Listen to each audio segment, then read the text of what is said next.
me encanta nela o fato de que você passa por quarteirões inteiros, né, que foram construídos há cerca de 200, 300 anos, e não foi preciso fazer mais nada. Quer dizer, as construções, as habitações são sólidas, né, quer dizer, continuam funcionais para qualquer tipo de atividade que se faça nelas. Ou seja, isso é sempre chocante para a nossa mentalidade é, sul-americana ou brasileira, né, de que é preciso derrubar prédios antigos e fazê-los novos, né, para acomodar novas instalações. Isso é um erro, né? Quer dizer, a história precisa ser preservada e eu me sinto muito bem aqui nessa paisagem de 200, 300 anos. Rui, dizem que os escritores não gostam de falar, por isso escrevem. Isso é verdade? É verdade, de certa maneira, né? Eu faço um livro, por exemplo, e aí vou dar uma entrevista, aí tem que dar entrevista sobre ele. Aí o repórter, por exemplo, chega para mim, não lê o livro antes de começar a entrevista, aí chega para mim e diz: Rui, me fala do seu livro. Nitidamente ele não leu, entendeu? Aí eu sou obrigado a dizer para ele: olha, mas ô fulano, se eu soubesse que eu ia ter que falar, eu não teria escrito, né? Então, mas é claro que os livros são feitos para provocar discussões a respeito deles ou a respeito do assunto de que eles tratam.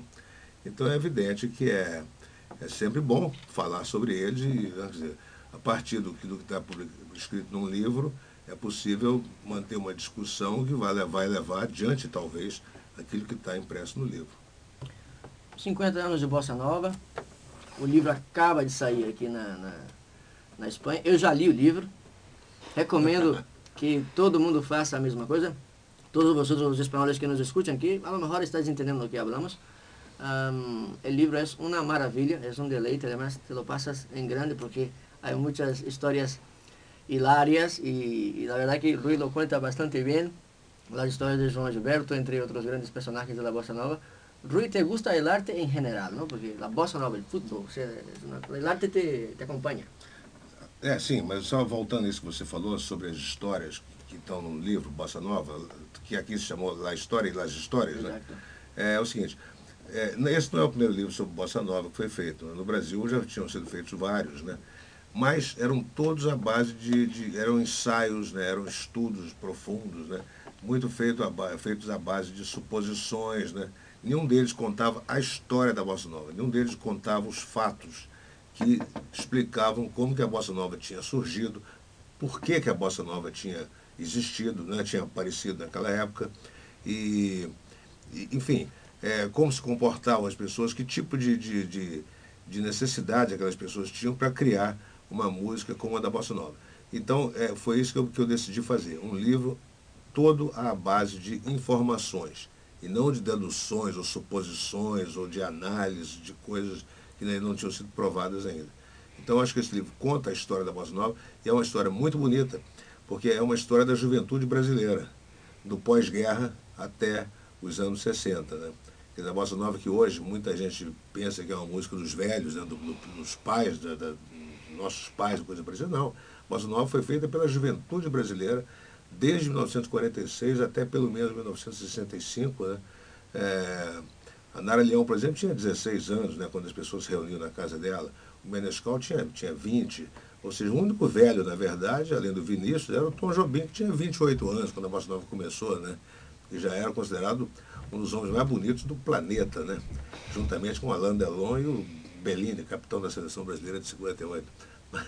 Isso segundo o Ronaldo Bosco, né? Mas eu gostei de fazer esse livro porque ele me permitiu entrar em contato com dezenas de pessoas da Bossa Nova. Alguns eu já conhecia pessoalmente, né, como o Tom, Vinícius, a Nara, o Carlinhos Lira, né? Mas outros, por exemplo, eu nunca tinha visto nem falado com eles, como o João Gilberto, por exemplo. Então, quer dizer, eu conversei 6 ou 7 vezes com o João Gilberto, sempre por telefone, conversas assim de 4, 5 horas cada uma. É verdade, o João Gilberto é assim, né? Você tem que telefonar para ele numa hora hábil, ou seja, assim, 11h30 da noite, que é a hora que ele está acordando, mais ou menos, né? E aí você vai ficando, né? Vai conversando com ele canta o tempo todo, fala, canta, faz 20 minutos de silêncio, depois volta, entendeu? Você tem que aprender a se comportar quando você está no telefone do João Gilberto, né? Mas ele dá informações de espetáculo, tudo se refere à música, ele fala com grande prazer, nitidamente, né? E quando ele vai se referir a determinada samba, determinada canção dos anos 40 ou 50, ele para de falar, começa a cantar. Se for um conjunto vocal que tiver gravado originalmente essa música, ele canta, ele faz todas as vozes quase que ao mesmo tempo, né? Uma coisa extraordinária. Enfim, Ele é um gênio mesmo. As pessoas querem colocar ele, querem colocar essa etiqueta. o mundo vive, o mundo está cheio de gênios, né? Todo mundo é gênio, né? Todo mundo é chamado de genial. Mas talvez ele seja um dos verdadeiros gênios, né? Quer dizer, o Tom Jobim talvez seja outro também, né? Enfim, mas se uma forma musical produziu ou foi feita por um ou dois gênios, né? Tá bom demais, né? Muita coisa, né?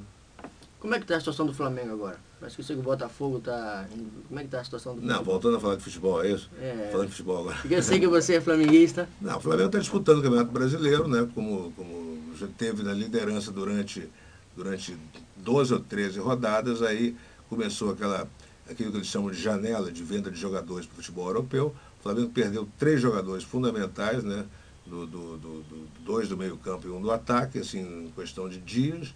Custou para fazer as substituições, teve que contratar muita gente, jogador desentrosado, perdeu a liderança, passou várias, até hoje não recuperou a liderança de certa maneira, mas voltou a ficar entre os 4 ou 5, né, que vão disputar a Taça Libertadores da América, e aí faltando 4 rodadas para o fim do campeonato, tem até chance de ser campeão.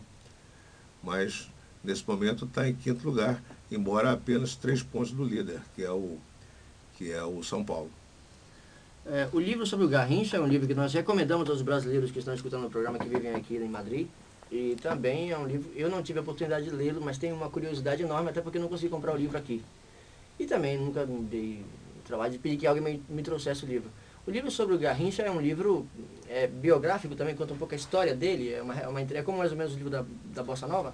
A diferença é que a Bossa Nova não é uma biografia de ninguém, é um livro sobre um movimento musical e a reconstituição histórica de uma época, né? O livro do Garrincha, assim como o livro sobre Nelson Rodrigues e o livro sobre a Carmen Miranda, são biografias do começo ao fim, ou seja, pega desde o nascimento do avô, do bisavô e vai até a morte do personagem. O livro do Garrincha, que se chamou Estrela Solitária, que saiu no Brasil em 1995, né, 13 anos, já começa por uma revelação que quase ninguém sabia na época praticamente, não sei, talvez uma outra pessoa da família dele, que é os ascendentes indígenas do Garrincha, né? A família dele, por volta de 1850, era uma tribo de índios chamada Funiô, os índios Funiô, ali de Alagoas e Pernambuco, em Alagoas, mais ou menos da cidade do Graciliano Ramos, que é chamada Quebrangulo, né? Que com a Guerra do Paraguai foram obrigados a se dispersar para não serem convocados, porque a Guerra do Paraguai, os brasileiros eram quase todos indígenas, né? Eram usados como bucha de canhão, né? Então muitas tribos, para não terem que lutar na guerra, saíram dos seus assentamentos e foram em direção ao sul e ao sudeste, e foram parar ali, naquela região do estado do Rio, perto da Serra de Petrópolis, embaixo da serra, chamada Raiz da Serra, né? Perto de Magé, e ficaram por ali. E ali nasceu o Garrincha, nasceu o avô o pai do Garrincha, e o Garrincha depois, em 1933. Né? Então, quer dizer, essa coisa da origem indígena do Garrincha é da maior importância, porque ali você descobre, né, como o Garrincha foi criado de acordo com os costumes, né, dos descendentes dos indígenas. Né? Um desses costumes, por exemplo, é ser amamentado, aliás, o pai dele também foi amamentado assim, amamentado desde bebê, com uma mamadeira com cachaça, mel e canela em pau. Né? Essa era a mamadeira do Garrincha quando ele tinha 6 meses, entendeu? Ou seja... Cachaça, mel. Cachaça, mel e canela em pau. Né? Canela em pau é aqueles pedaços de madeira, aquela canela uma bomba do tronco da árvore, né? Bota lá para dar gosto. Né? E é evidente, né? Quer dizer, então, o Garrincha, o livro, infelizmente, né, é uma história de alcoolismo, né? Porque o Garrincha foi um alcoólatra e foi isso que prejudicou a carreira dele. Quer dizer, durante algum tempo não prejudicou tanto,